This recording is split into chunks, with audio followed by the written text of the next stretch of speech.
الحمد لله نحمده ونستعينه ونستغفره ونؤمن به ونتوكل عليه ونعوذ بالله من شرور أنفسنا ومن سيئات أعمالنا من يهده الله فلا مضل له ومن يضلله فلا هادي له ونشهد أن لا إله إلا الله وحده لا شريك له ونشهد أن سيدنا ونبينا وسندنا وحبيبنا ومولانا محمدا عبده ورسوله أرسله بالحق بشيرا ونذيرا وداعيا إلى الله بإذنه وسراجا منيرا وسلم تسليما كثيرا كثيرا. قال الله تبارك وتعالى في الكلام المجيد والفرقان الحميد: أعوذ بالله من الشيطان الرجيم بسم الله الرحمن الرحيم. وَلْتَكُنْ مِنْكُمْ أُمَّةٌ يَدْعُونَ إِلَى الْخَيْرِ يَأْمُرُونَ بِالْمَعْرُوفِ وَيَنْهَوْنَ عَنِ الْمُنْكَرِ وَأُولَئِكَ هُمُ الْمُفْلِحُونَ.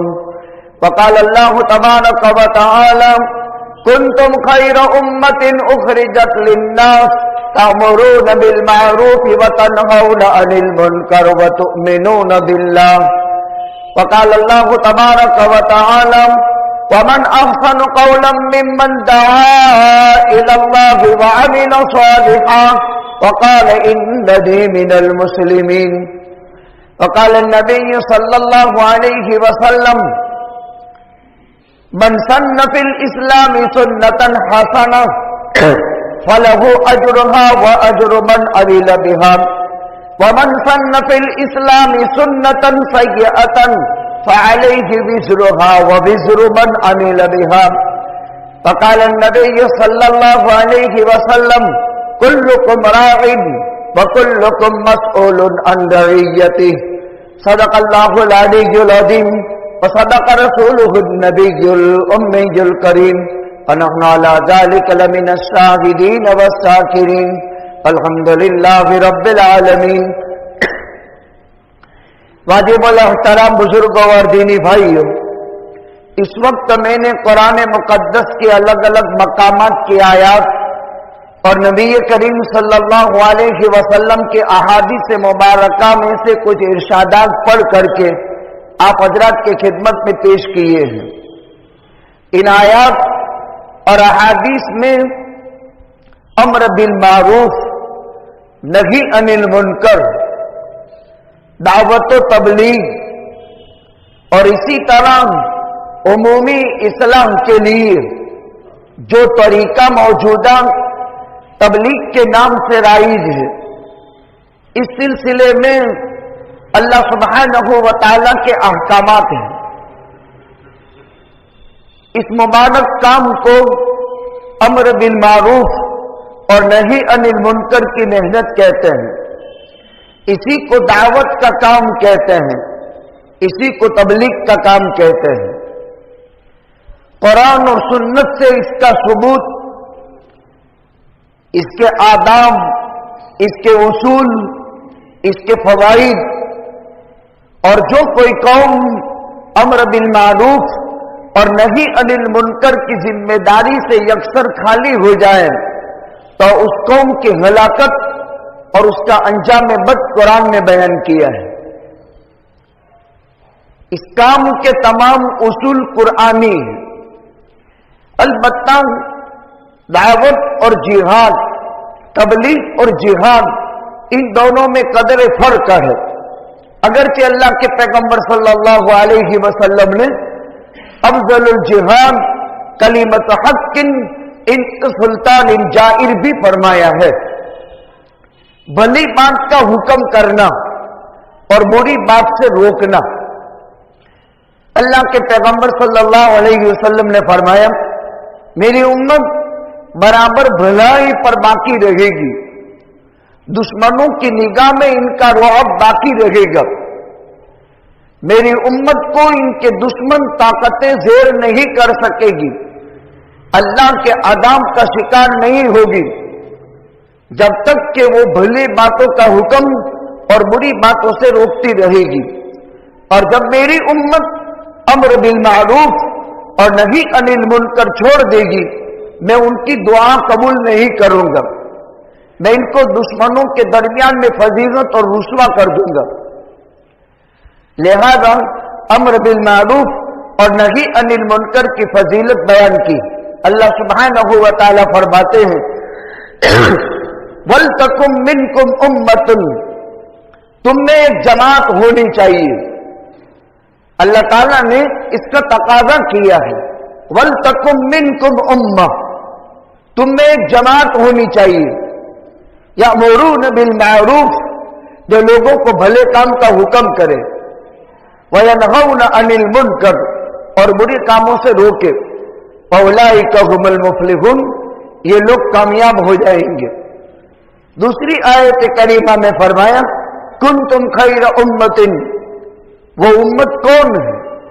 تم ہی وہ بہترین امت ہو جو لوگوں کے نفع کے لیے نکالی گئی ہو، بھلی باتوں کا حکم کرتے ہو، بری باتوں سے روکتے ہو، تم اللہ پر ایمان لے آتے ہو۔ اللہ تعالیٰ نے اپنے مقدس کلام میں امر بالمعروف اور نہی عن المنکر اس کام میں لگے ہوئے طبقے کے بابت فرمایا والعصر ان الانسان لفی خسر الا الذین آمنوا وعملوا الصالحات وتواصوا بالحق وتواصوا بالصبر، قسم ہے زمانہ کی، قسم ہے مطلق وقت کی، قسم ہے نماز عصر کی، سارے انسان نقصان میں ہے، خسارے میں ہے، لیکن جن میں چار صفات ہیں وہ خسارے سے بچے رہیں گے: ایمان، نیک اعمال، بھلی باتوں کا حکم کرنا، حق کی فہمائش کرنا اور بری باتوں سے روکنا اور صبر کرنا، یہ صفات بیان کیے گئے۔ گویا کہ امر بالمعروف اور نہی عن المنکر اس کام کو لے کر کے جو چلیں گے وہ خسارے سے بچے رہیں گے۔ قرآن مقدس میں ان حضرات پر جو نہی عن المنکر کی ذمہ داری سے الگ رہتے ہیں دو چیزیں ہیں: بھلائیوں کی محنت کرنا اور دوسرے نمبر میں برائیوں سے روکنا۔ ہماری دعوت میں ابھی تک امر بالمعروف ہے، یعنی لوگوں کو بھلی باتوں کی طرف دعوت دی جاتی ہے، لوگوں کو بھلائی کا حکم کیا جاتا ہے، ابھی منکرات پر نکیر نہیں ہو رہی ہے، یعنی منکر چیزوں سے لوگوں کو روکنے کی توفیق ابھی تک ہمت نہیں ہے۔ چونکہ دو ترتیب ہے، ایک بھلی کاموں کی طرف لوگوں کو حکم کرنا، بھلائیوں کا رواج دینا، لیکن امت میں ابھی تک بھلائیاں زندہ نہیں ہوئی، اس لیے منکرات سے نکیر نہیں۔ البتہ جو حضرات منکرات پر نکیر نہ کریں، ابن ماجہ میں روایت ہے کل قیامت کے دن ایک انسان کا دامن ایک انسان کے ہاتھ میں ہوگا، جس کا دامن کسی کے ہاتھ میں ہے وہ جنتی ہے اور اس کا دامن پکڑنے والا جہنمی ہوگا۔ وہ اللہ تعالیٰ سے شکایت کرے گا، اے اللہ، میں جو جہنم میں جا رہا ہوں اس کی وجہ سے جس کے لیے آپ نے جنت کا فیصلہ کیا، تو وہ کہے گا کہ آخر تو نے میرا دامن کیوں پکڑا ہے؟ تیرا تو کوئی حق میرے ذمے میں نہیں ہے، اور کس بنیاد پر تو میرا دامن پکڑ رہا ہے اور اپنے ساتھ گھسیٹ کر کے جہنم میں لے جانے کی کوشش کرتا ہے؟ تو وہ آدمی اللہ سے شکایت کرے گا، یہ بھلے کام کرتا تھا لیکن مجھے کبھی بھی بھلے کام کرنے کا حکم نہیں دیا، یہ برے کاموں سے بچتا تھا لیکن مجھے کبھی برائیوں سے نہیں بچایا، لہذا یہ ذمہ دار ہے اور اس کو اس کی ذمہ داری نہ ادا کرنے کا عذاب ہونا چاہیے۔ برائی سے روکنا، اللہ تعالیٰ نے قرآن کریم میں لعنت فرمائی، لعن الذین کفروا من بنی اسرائیل علی لسان داؤد و عیسی ابن مریم ذلک بما عصوا وکانوا یعتدون۔ قرآن کریم نے پوری حکایت ذکر فرمائی، اللہ تعالیٰ کی لعنت ہے۔ اللہ نے لعنت فرمائی بنو اسرائیل کے انبیاء کے ذریعے سے بنو اسرائیل پر، لعن الذین کفروا من بنی اسرائیل